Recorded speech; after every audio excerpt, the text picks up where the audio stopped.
दोस्तों, आज जिस मूवी के बारे में हम एक्सप्लेन करने के लिए जा रहे हैं उस मूवी का नाम है मर्दानी 3, जो कि दोस्तों ये 30 जनवरी 2026 को वर्ल्ड वाइड थिएटरों में रिलीज हो चुकी है। अगर आपने इस मूवी को वॉच नहीं किया है तो आप इस वीडियो को देखकर और कहानी को सुनकर आपको फिल्म में आखिर पूरी कहानी क्या है और फिल्म में ऐसा क्या क्या हुआ है आपको पूरी जानकारी मिलने वाली है। तो दोस्तों, आज की वीडियो काफ़ी ज़्यादा इंटरेस्टिंग होने वाली है, तो वीडियो को बिना स्किप किए हुए आप एंड तक जरूर देखें। तो चलिए शुरू करते हैं। दोस्तों, मर्दानी 3 मैं सबसे पहले बताना चाहता हूँ कि डीएसपी शिवानी रॉय, दोस्तों ये जो रोल अदा की है वो रानी मुखर्जी है, जो कि एक निडर, एक अनुभवी और एक पुलिस ऑफिसर होती है। वहीं पे मैं बात करूँ जानकी बोदीवाला की, जो कि एक फातिमा अनवर है। ये युवा और एक होनहार एक सहकर्मी होता है। दोस्तों, आपने इस फिल्म में अम्मा को देखा ही होगा। दोस्तों, अम्मा जो कि एक मालिका प्रसाद बेगर माफिया की रानी और एक मुख्य खलनायिका के रूप में इस फिल्म में प्रस्तुत किया गया। दोस्तों, अन्य पुलिस अधिकारी राजनीतिक दबाव वाले वीआईपी तस्कर और एक पीड़ित परिवार की कहानी को दर्शाया गया है। तो चलिए अब हम सीधा कहानी की ओर बढ़ते हैं और जानते हैं कि इस मूवी की कहानी क्या है। दोस्तों, कहानी शुरू होती है दिल्ली के आसपास इलाकों से, जहाँ पे दोस्तों कुछ दिनों में लगभग 93 यानी कि 90 दिनों के अंदर 93 जो छोटी छोटी लड़कियां होती है वो अचानक से गायब होती रहती है। और जब छोटी लड़कियां गायब होती है तो ये पता भी नहीं चलता कि वो लड़कियां जा कहाँ रही है। अब उनकी उम्र अगर देखा जाए तो आमतौर पे काफ़ी कम होती है, जो कि हम सोच भी नहीं सकते। मामलों की संख्या में काफ़ी तेजी से वृद्धि हो रही है और पुलिस को अब काफ़ी गंभीर चिंता हो रही है कि आखिर छोटी छोटी बच्ची को किडनैप कौन कर रहा है, ये छोटी छोटी बच्चियां आखिर जा कहाँ रही है। अब पुलिस वाले काफ़ी ज़्यादा बेचैन हैं, काफ़ी परेशान हैं, काफ़ी ज़्यादा खोजबीन कर रहे हैं, लेकिन फिर भी इनका जो खुलासा है वो बिल्कुल भी नहीं हो रहा है। हालांकि शुरू में 2 अलग अलग अपहरण की घटनाएं होती है। एक पता एक मालिक की बेटी जो कि वीआईपी की बेटी होती है और इनके ड्राइवर मालिक का बच्चा, इन दोनों का अपहरण अब एक ही रात में होता है। तो हमें दिखाया जाता है कि एक जो मामूली अपराध की तरह नहीं लगता, बल्कि एक बड़े नेटवर्क का संकेत है। ये जो एक ही रात में दोनों बच्चे का गिरफ्तार होता है, ऐसा लगता है कि ये कोई एक सोची समझी एक चाल है और एक कोई बड़ा नेटवर्क है। ऐसे छोटी मोटी जो किडनैपर होते हैं ऐसे तो किडनैप नहीं कर सकता, ये एक प्लानिंग के साथ एक किडनैप किया जा रहा है। जबकि दोस्तों मामला वीआईपी की बेटी का बनता है तो पुलिस में अचानक गति आने लगती है। वहीं एक गरीब की जब बेटी लापता होती है, जब किडनैप होती है, तो पुलिस वाले इतना कुछ भी एक्शन नहीं लेता। लेकिन जब मामला अगर वीआईपी की आता है तो पुलिस वाले अचानक से गति में आती है और अचानक से एक्शन भी लेती है, क्योंकि दबाव और मीडिया की नजरें अब काफी ज्यादा बढ़ चुकी है और शिवानी को इस केस की जिम्मेदारी दी जाती है। दोस्तों, अब रानी मुखर्जी ये चीजें देखकर काफी ज्यादा खुश होती है और पूरे अंदर में एक जज्बा होता है कि आखिर इन सब छोटी छोटी बच्चियों को किया क्या जा रहा है, कहाँ पे लेके जाया जा रहा है, मैं इन सब के बारे में पता जरूर करूंगी।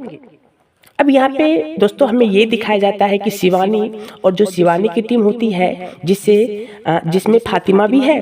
अब कई अनुसंसाधनों जैसे कि यहाँ पे हमें ये दिखाया गया है कि जो जीपीएस सिग्नल है उसकी ट्रैकिंग, जो सभी के फ़ोन हैं उनका डेटा को जानकारी प्राप्त करना, जो सीसीटीवी कैमरे हैं इंटेलिजेंस वर्क के सुराग जुटाते हैं और वो पाते हैं कि यहाँ कोई अकेला अपहरण नहीं है, बल्कि एक व्यापक मानव एक तस्करी का नेटवर्क है। यानी कि एक ऐसा नेटवर्क जिन्होंने आज तक कभी सोचा भी नहीं था, आज तक किसी ने समझा भी नहीं था कि ऐसा हो भी सकता था। और ये एक मानव तस्करी का नेटवर्क होता है, जो कि काफ़ी ज़्यादा बड़ा और काफ़ी ज़्यादा एक भयंकर नेटवर्क माना जाता है। आमतौर पर गरीब परिवारों के बच्चे को निशाना बनाया जाता है, क्योंकि उनके गायब होने पर दबाव नहीं आता। अगर छोटी बच्चियाँ गायब हो रही है और जो गरीब फैमिली से बिलोंग करते हैं, अगर उनके बच्चे गायब हो रहे हैं तो पुलिस उन पर ज़्यादा एक्शन नहीं लेती और ना ही उनकी रिपोर्ट लिखते हैं। लेकिन अगर वही बात कोई बड़े आदमी की आए या कोई वीआईपी आदमी की आए तो तुरंत जो पुलिस है वो तुरंत गति में भी आती है और तुरंत एक्शन भी लेती है। अब यहाँ से सीन को आगे बढ़ाया जाता है और जहाँ पे हमें ये दिखाया जाता है कि शिवानी को फाइनली महसूस हो चुका है कि यह व्यवस्थित और संगठित एक गिरोह है, जैसे कि कोई बगैर माफिया सरगना पूरे ऑप्शन को एक संचालित कर रहा है। कोई एक ऐसा व्यक्ति जो कि दूर बैठा है वहाँ से ऑपरेट कर रहा है, वहाँ से एक ऐसी प्लानिंग कर रहा है और वहाँ से एक ऐसी साजिश रच रहा है जो कि वहाँ से बैठे बैठे ये सारा काम करवा रहा है। आदमी एक लेकिन उसका नेटवर्क हजार। अब ये सारी चीजें जो है वो अब ऑटोमेटिक सिस्टम के द्वारा हो रहा है, किसी को भनक तक भी नहीं लग रहा है कि आखिर ये करवा कौन रहा है।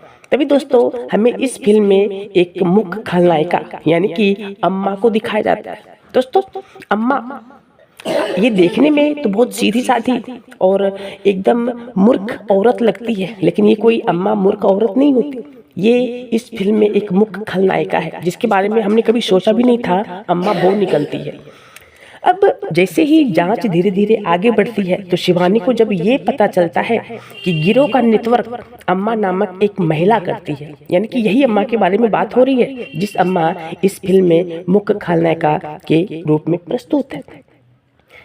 वाह, एक बगैर माफिया की नेता है, उसके सदस्य सड़क पर भीख मांगते हैं, बच्चियां को पूरी दुनिया में तस्करी के लिए उठाते हैं और एक बड़ा नेटवर्क का हिस्सा है। दोस्तों अम्मा ये कोई छोटा मोटा आदमी नहीं है, एक ऐसा सदस्य जो कि सड़क पर भीख मांगता है। लोगों को बिल्कुल भी शक नहीं होने वाला कि ये सड़क पे भीख कैसे मांग सकता है। उसकी जो भी सदस्य होते हैं, जो भी उसके बच्चे होते हैं, वो सब भीख मांगते, कोई उस पे 1% भी शक नहीं करता।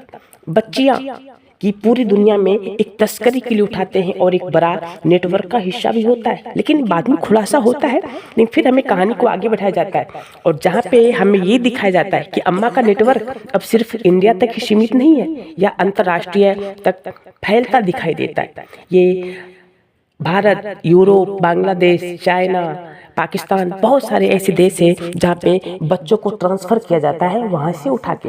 अब ये बच्चों को करते क्या है अम्मा उठाकर, इसका अभी तक खुलासा नहीं हुआ है। वो धीरे धीरे आप इस वीडियो में बने रहे, आपको पूरी सच्चाई पता चल जाएगी कि आखिर इस फिल्म की पूरी कहानी क्या है। अब अम्मा की जो मानसिकता है वो एंड साइकोलॉजी कहानी में एक एंटिटी से ज़्यादा एक शक्ति साक्ष्य के रूप में मजबूत काफ़ी ज़्यादा दिखाई देती है। उसे लगता है कि सिस्टम रुपया, पैसा और ताकत के आगे झुक जाता है और मनुष्यता पीछे छूट जाती है। अम्मा का सीधा सा ये कहना था कि अगर हमारे पास पैसे हैं, अगर हमारे पास पावर है, तो चाहे कितनी भी बड़ी सत्ता आ जाए, कितनी भी बड़ी साइकोलॉजी आ जाए, कितनी भी बड़ी कानून आ जाए, हम उसे झुका सकते हैं अपने पैसे और बल के दम पर। लेकिन उसे नहीं पता था कि एक ऐसी दुनिया में एक ऐसी पुलिस ऑफिसर है जिसका नाम शिवानी है। वो ऐसे कई तरह के बाधाएं हैं जो आपस में तोड़ देती है और ऐसी बहुत सारी चीज़ें से वो दूर ही रहना चाहती है।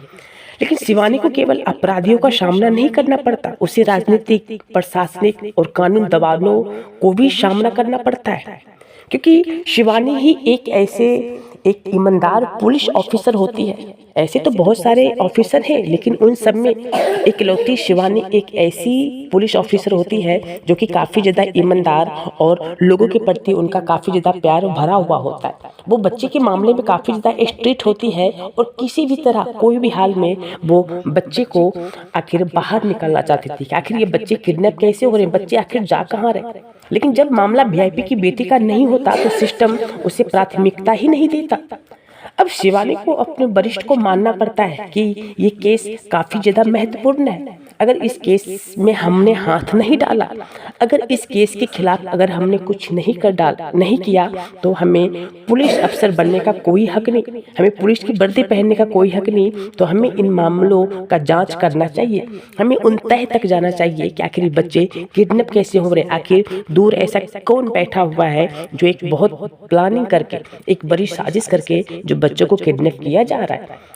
अब कई बार उसे अपने निर्णय खुद लेने पड़ते हैं और नियमों के बाहर भी सोचना पड़ता है। हालांकि वो कानून का एक लोग है, लेकिन ऐसे माफिया लोगों के लिए उसे कानून से बाहर रह के उसे सोचना पड़ता था कि आखिर जो बाहर के लोग हैं, यानी कि जो खलनायका लोग हैं, जो ऐसे दूसरे किस्म के लोग हैं, वो किस तरीके से सोचते हैं, उसी तरीके से ये शिवानी जो है सोचने का काम करती थी। यानी कि हर तरीके से ये तोड़ मरोड़ के दिमाग लगाती थी, आखिर किसी भी तरह हमें जांच में किसी भी तरह इसकी खुलासा हो सके, पता चल सके।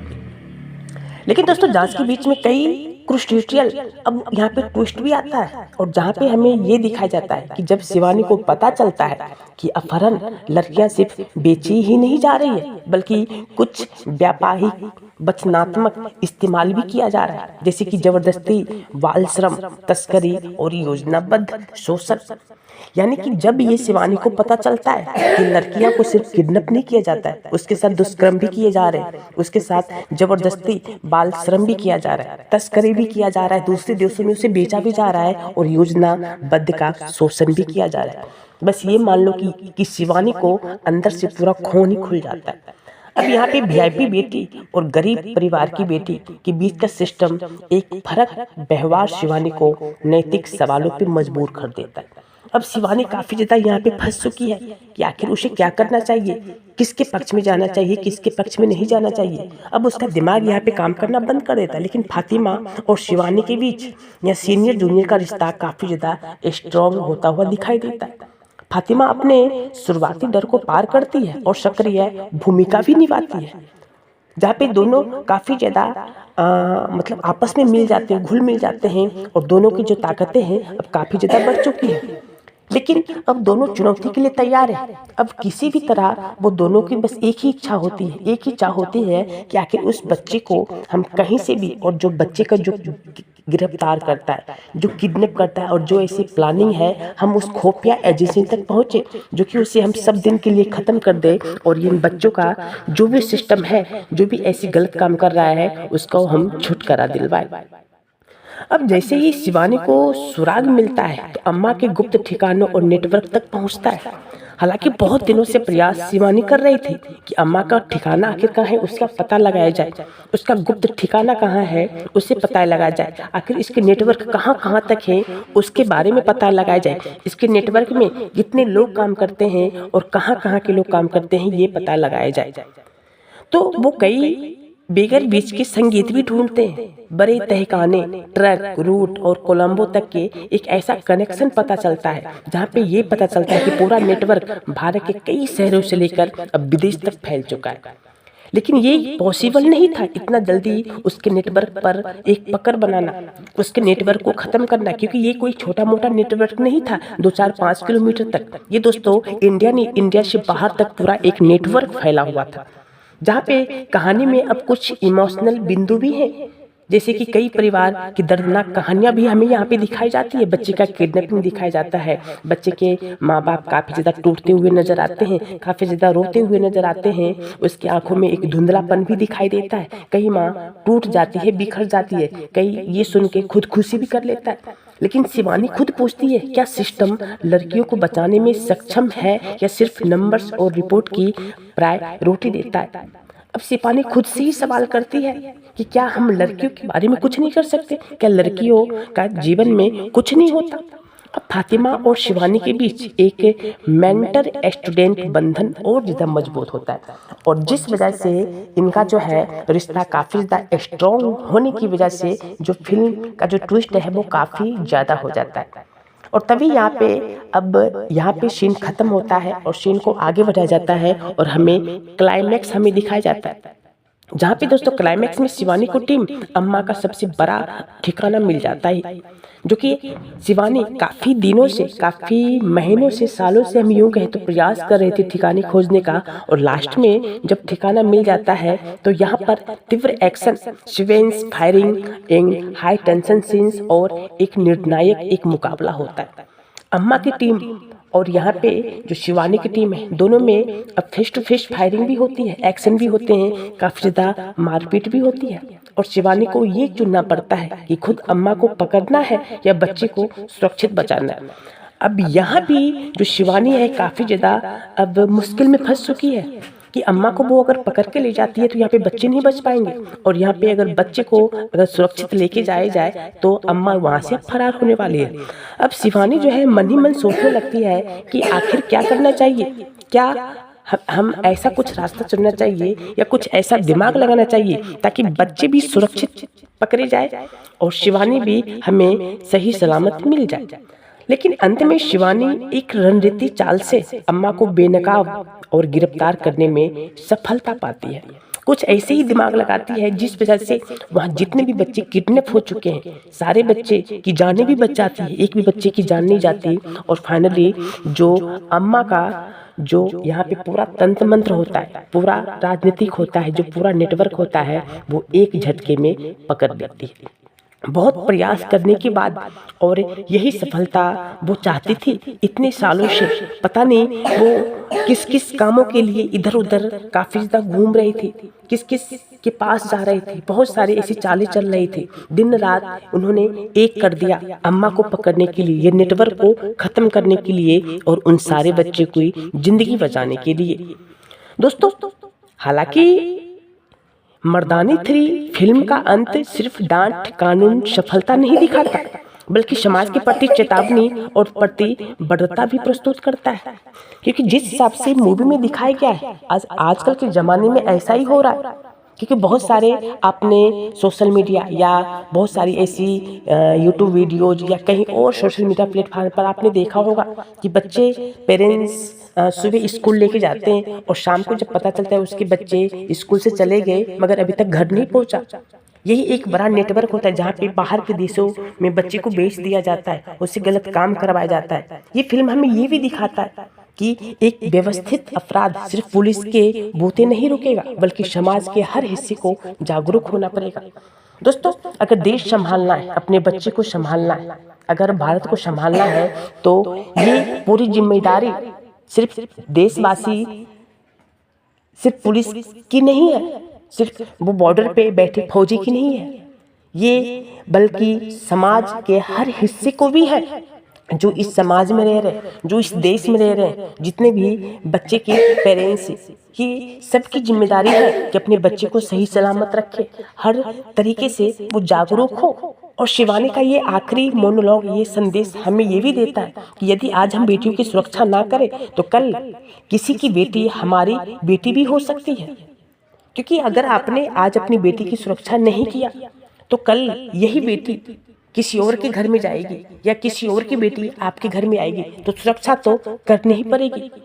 दोस्तों मर्दानी 3 में बताना चाहता हूँ कि सिर्फ ये एक्शन थ्रिलर फिल्म नहीं है, यह मानव अधिकार को गंभीर मुद्दों का एक सामने लाता है। लड़कियों का शोषण और तस्करी जैसे मानव समाज का एक भयानक पहलू पे भी चोट पहुंचाता है। ये फिल्म हमें ये भी दर्शाता है कि एक सच्चा अधिकारी सिर्फ नियम नहीं, न्याय के लिए भी लड़ता है और लड़ना भी चाहिए। जितने भी ईमानदार पुलिस ऑफिसर हैं, जितने भी अच्छे सामाजिक लोग हैं, उन्हें अपने लिए नहीं सबके लिए लड़ना चाहिए। अन्याय हो अन्याय नहीं देखना चाहिए, अन्याय नहीं करना चाहिए, अन्याय को रोकना चाहिए और न्याय के लिए कुछ भी कर देना चाहिए। दोस्तों तो फाइनली ये थी मर्दानी 3 की पूरी कहानी, जो कि आज की वीडियो में मैंने कंप्लीट स्टोरी को एक्सप्लेन किया। जो कि मर्दानी 3 एक ग्रामीण शहरी मानव तस्करी के खिलाफ आधिकारिक जांच की कहानी है, जिसमें एक निर्णायक और एक साहसी पुलिस अफसर की पूरी कहानी को प्रस्तुत किया है।